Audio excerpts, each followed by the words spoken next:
The war in Gaza is nearing a year and has killed more than 40,000 Palestinians.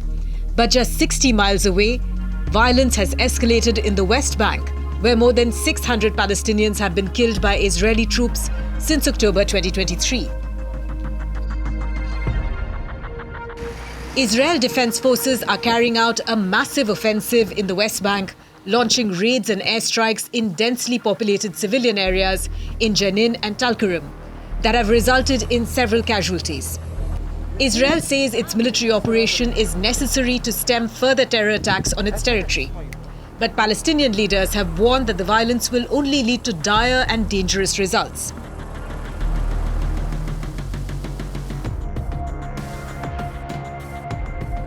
The West Bank is a territory that lies between Israel and Jordan. It is home to nearly 3.3 million Palestinians living under Israeli military occupation, as well as hundreds of thousands of Jewish Israelis who began settling there about 57 years ago.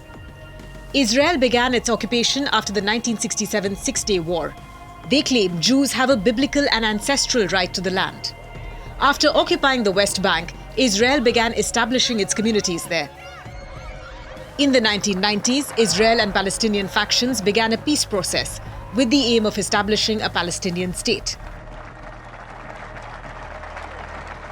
Currently, the Palestinian Authority has administrative and security control of 18% of the West Bank, while 22% is under joint Israeli and PA control.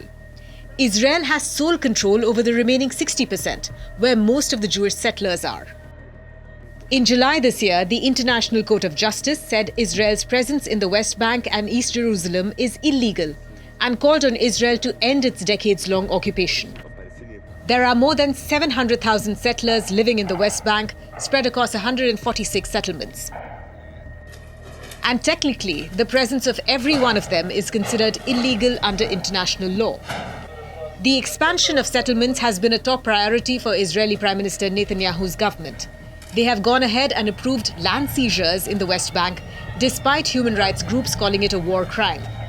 The settlements in the West Bank and East Jerusalem are a big flashpoint, as they sit on land that Palestinians see as the territory for a future Palestinian state. Tensions have always been high in the West Bank, but the Gaza war has triggered a new phase of volatility. Since the start of the war, more than 600 Palestinians have been killed in the West Bank and East Jerusalem, including 150 children. There have also been multiple instances of armed settlers carrying out attacks on Palestinians. According to the United Nations, at least 1,270 settler attacks against Palestinians have been recorded since the 7th of October. So what has triggered IDF's massive raids? Israel claims that the northern West Bank, including Jenin and Tulkarem, has seen a rise in Palestinian militant groups, bolstered by what it says is an Iranian campaign to distribute weapons there.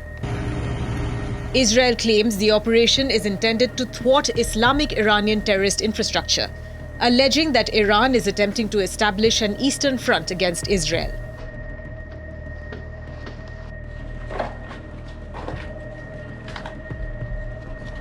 Local militias are also gaining traction in the northern West Bank.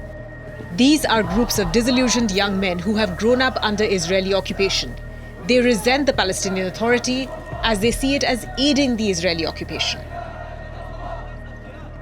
IDF said it has killed 5 militants, including a commander affiliated with the Palestinian Islamic Jihad's military wing, the Al-Quds Brigade. As Israel ramps up its military assault, is the West Bank going to go the Gaza way?